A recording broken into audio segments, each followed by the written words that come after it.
talstactician. Oh, my opponent says good luck, have fun. Well, good luck to you, sir. Okay, what about a Trompovsky? I never play that. And now I'm going to. I'm not going to play one of those boring positional versions of this opening. I'm going to play the 3h4 tromp. The idea is that if they take on g5, you capture with the h-pawn and you hack them up down the h-file. That seems like a reasonably familiar concept to me. Okay, c5. Is this where I'm going to get caught out with a criminally lacking knowledge of the opening theory? Well, probably. But I don't see why that shouldn't mean that I just make it up as I go along. Okay, g6.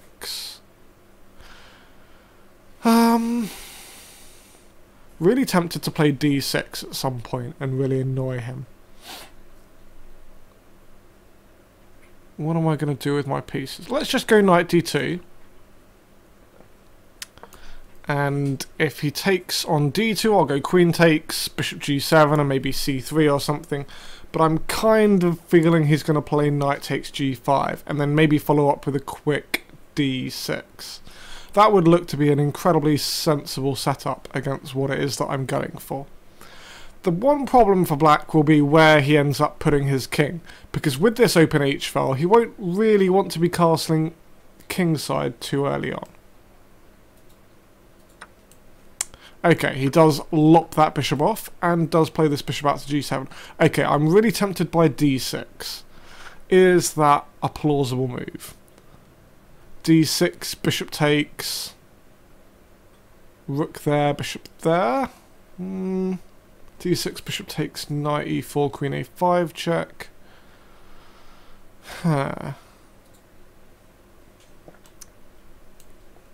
Trying to find a more interesting move than c3 here, but I don't see a good answer to c3, bishop takes b2. Rook b1, bishop c3, rook h3, queen a5. I'm playing lots of interesting moves, but it's not actually resulting in any good things happening to my position. So let's get on with developing some pieces. Now, what do I want to do with this pawn? 2 squares or 1? I guess e4 is natural here. What about queen check? Is that annoying for him to deal with? Bishop d7, queen here. Don't know.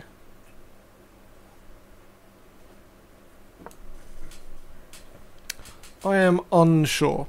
Okay, big plus point about this position is he can't castle kingside, because I can go queen a4 to h4. And I mate him on h7. Not an awful lot he'd be able to do about that. I mean, okay, he'd be able to prevent the mate, but he wouldn't be able to prevent the pain. And the pain is sometimes worse than the mate. Okay, so he was just trying to play b5 there. I'm going to restrict him on this side of the board. Obviously, I have no idea what I'm going to do with my king, but that doesn't seem like something big to worry about. So I'm not going to. Maybe just develop some pieces. Go bishop d3, knight e2 to f4, maybe a5, knight c4. Okay, he's gone b6, so that kind of takes a little bit of the fun out of that. So let's put the knight on f4. Do I want to give him the option of taking that off? Not really. It's not like I can go b5 anyway, this pawn's pinned. Oh my word, I'm down to less than a minute on the clock already. How am I out of practice at this Blitz thing? Haven't been playing all that much Blitz recently. Did play in a rapid play tournament recently, which went quite well. But not enough Blitz. Okay, let's bring a queen out to a dangerous square. Don't really have a good answer for knight e5. But, I mean, my position is fine. I wonder if I can find time to castle queenside here, or if I'm going to be horribly punished for doing that. Queen c7, that strikes me as a little bit odd. Can I not go knight c4 here? And then, actually I don't really know what my point is behind that. Alright, let's just play this. Not too worried about c4. I have a few tactics flying around here. Rook c8. I'm slightly suspicious of all this. Let's just keep him tied down. 31 seconds. We do have a 2-second increment, I think. At least I hope so. Let me keep an eye on my opponent. It's got 57. Okay, he does that. Right, I think he's going to regret that, but yeah, we do have a 2-second increment. Alright, all I need to do is win on the h-file. I think he's going to go b5 here, just because he needs the counterplay. I'm going to try and play around that. Okay, I think that's... his last move is way too slow. You know what? I am going to sack a piece here. Because time is worth more than material and money and stuff. Maybe that was a little bit careless. Because I've given him a little bit of time to do things himself. But I can't believe that I wouldn't be winning somehow here. 20 seconds. And take that off, I guess. Does Queen h4 win?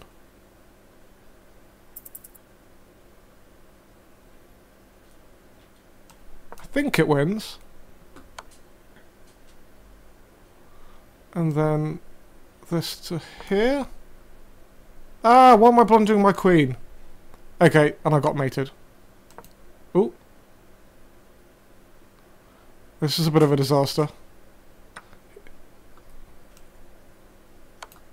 Where did all my pieces go, guys? Let's go back a couple of moves there.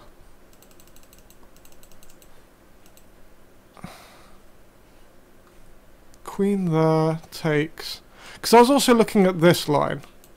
Rook here takes king here, but I realised he had this rook check, which I hadn't counted for. So I guess I have to just play queen takes d5. That's kind of frustrating. I'm just a little bit more slow than I thought. Alright, let's go into a rematch. No problem. Does seem like we accidentally gave away all our pieces. Oh well, nothing... no need to repeat a bad opening like the trump. Fortunately, we have revolutionary opening ideas, like one knight a6, 2 c5. So I have a feeling in this game we should be able to get a nice position. Suddenly realised how warm it is. It is lovely and warm and sunny in London, if you'll believe that. And has been for rather a long time. At least by our standards, that's like 4 or 5 days. But yeah.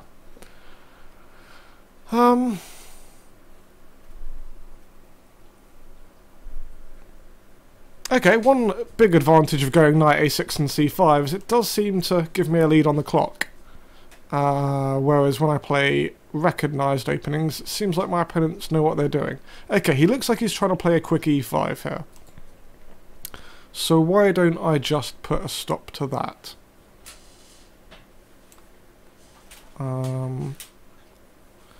Is g6 a good move? e5, bishop there, I don't know. Okay, let's just go e5. Whew. What to do? That comes out.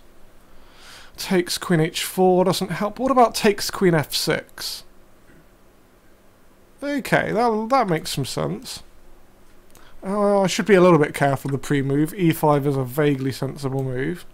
Now he can't play e5 because the bishop's on pre. He can go all the way back to c1. His alternative idea is bishop d2, queen takes bishop c3, but then I've got queen c1 check, so that doesn't make much sense. So queen d2, queen e3. None of these moves really make much sense. I must be pretty happy if he has to go all the way back to c1 with this bishop. Not that I've really picked what my move will be against that. Maybe knight e7 to g6, or am I going g6, bishop g7? You know what? It doesn't look like I really know. What will he be doing? He'll be going knight f3 and again trying to push this e5 move. But okay, I have a big lead on the clock. He's gone back to d2. I thought I could just take this and play queen c1. Aha, so his idea is that his king is perfectly safe. I'm not certain I believe that, but I'll believe a lot of things. So we can't move this knight yet, but he can move this one. Not to a3 because I'll have it off, and if he goes to d2 then queen c2 looks sensible. So e5 he must be considering. But then one option I have is to play knight g4 check. His king will move presumably to g3, and then I will play a move of some description. Probably not h5, as fun as that would seem. I like this game. This is, wow, we're only 10 moves in. This is not a normal position. Honestly, I think we should just admit it to ourselves right now that one knight a6 is just a superior starting move to, you know, anything else we have ever seen. And the sooner people cotton on to that, the better for their own chess development, I guess. King goes this way. For some reason I thought that wasn't as good. But okay. Now, I want to have some way of mating him. That kind of goes without saying, I guess. Huh. He's going to take this off, and my king doesn't have a good square.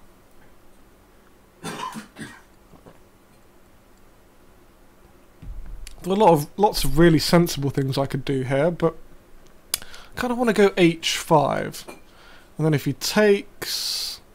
don't really want to play king there, and king there doesn't seem to make all that much sense. What happens after bishop here? Then he takes...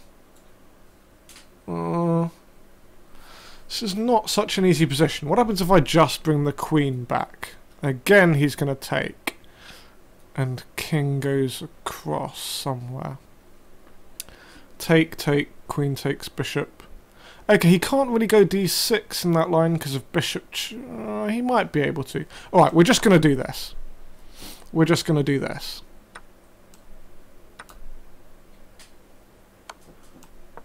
What's the material? 3, 6, 2. I'm a pawn up with the 2 bishops. I have queen f1 ideas. He can't play knight c3. Well, he can play knight c3, but it's a rook sack. d6 feels like it's allowing me a lot of time with bishop b7 check. I think, again, I'm going to attempt to claim that the material is less important here. As I will be able to castle and get out of various things. But... oh, he's trying to give me a whole... rook. I don't know. Queen f1, king there. I don't see a reason not to do this, and then castle. Okay, is there any reason not to play bishop b7 first? Don't think so. It's not mate, because that's check. Even the queen sack is kind of interesting here. But this must be winning. All of his pieces are pinned. And that should be the nail in the coffin. I'm the exchange up, but this knight and rook are the real story of this game. Just never being able to get it in means that his attack was never going to work. Okay. Oh, why did I take that way? That was just bad, wasn't it? Well, okay. Let's just play some quick checks, and we're a whole rook up here, so white does resign. And does mean we go into a decider in this first mini-match of the night. And my opponent says that was good fun, and I agree with him. It was a lot of fun. Let me know what you think of that game. You can tweet directly to me at Tom Rendle, or you can discuss it in the chat, which John is keeping an eye on. That's at Hong Kong John, who will be in for John's Blunderful games during the break. And okay, Knights on the Edge worked so well in the last game, but I think we're going to go back to an old favourite of just 1h4 here. It's a bit more circumspect. I like to think of it as a strong waiting move. I'm not certain in what it is that we're waiting for, but now he's gone knight f6, I detect my knight's well placed over here again.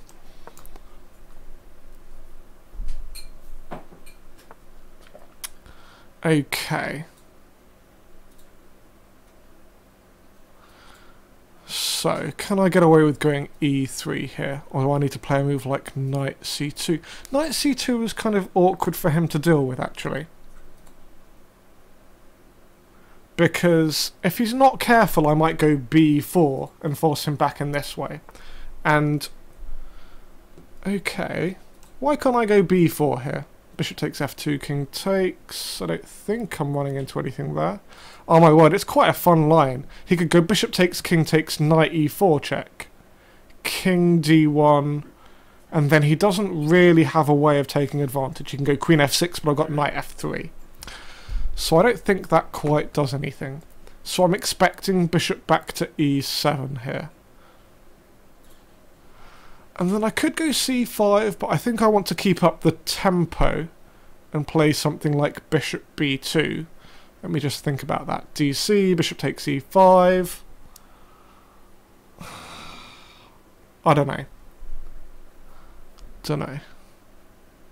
Bishop e7, c5, b6, d4. Pawn takes, queen takes. No, I don't like that. Don't like that. It feels like my position is very tenuous.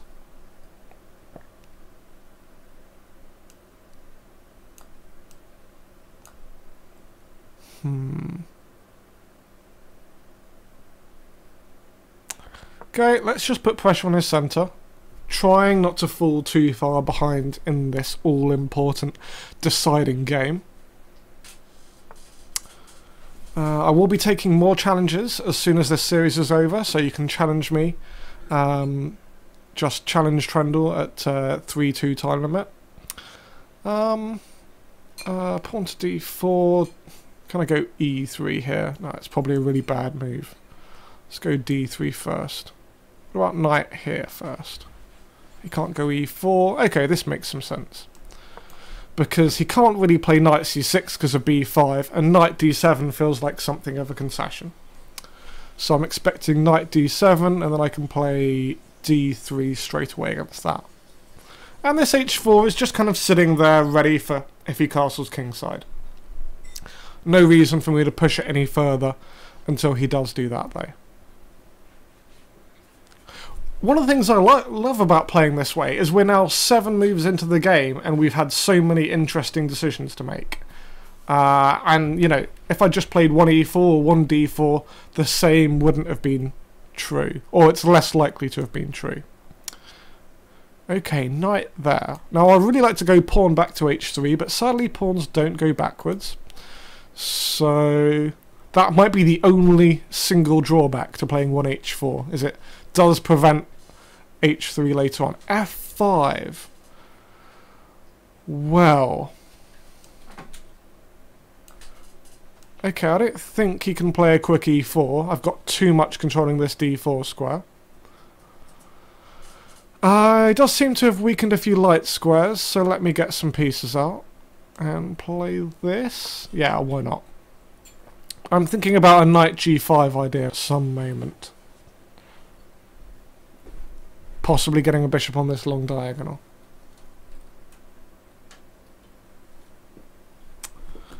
Okay, f4.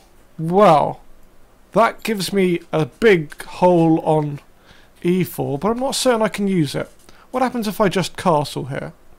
I really want to castle queenside, actually. So I think I'm just going to play queen d2.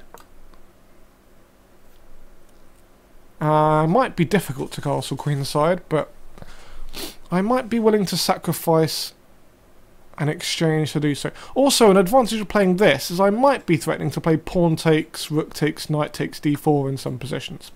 Okay, so we get this swap.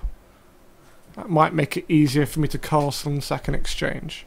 a5. Alright, we're heading into some chaos. Alright, I really want to sacrifice an exchange.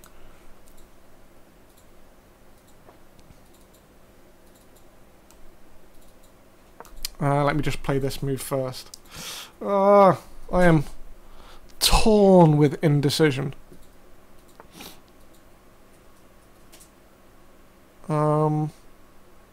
Alright, let's castle. Go on, you can have that exchange. I really need some open lines.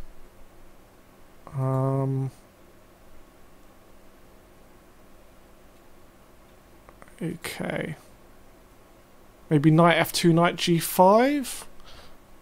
Okay, this move. Can I just play this anyway? Let's go for it.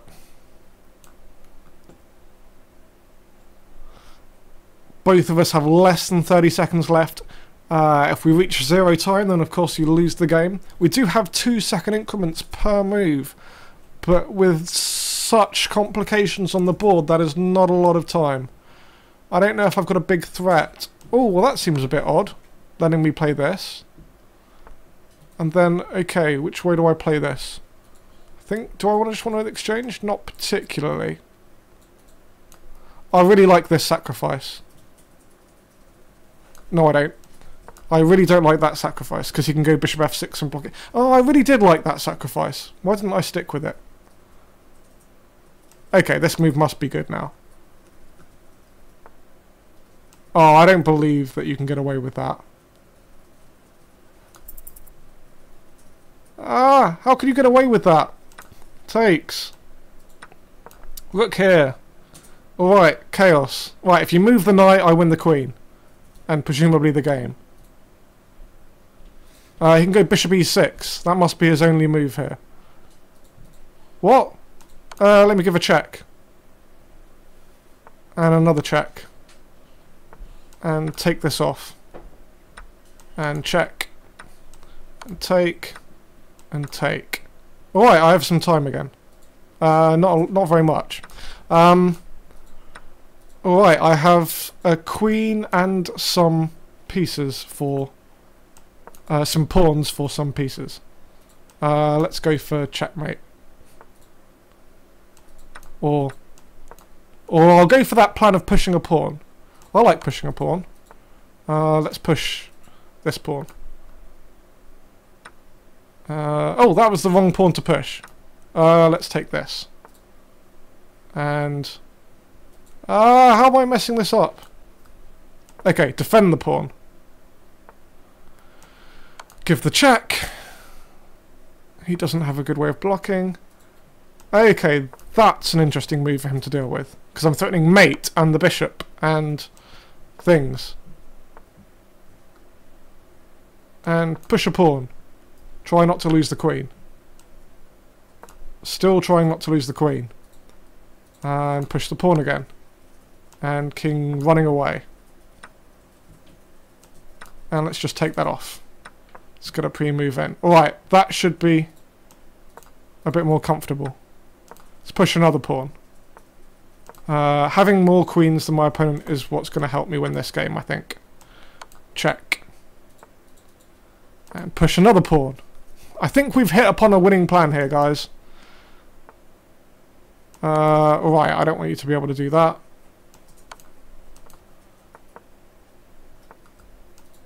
Check. Here. 2 queens should be enough here. How are 2 queens not enough? 2 queens are enough. There we go. And yeah, it is mate and 2 in fact. Whew. Never in doubt, ladies and gentlemen, boys and girls. Good game to my opponent, and, well, let's see who we can hop right in with. Smarter Chess.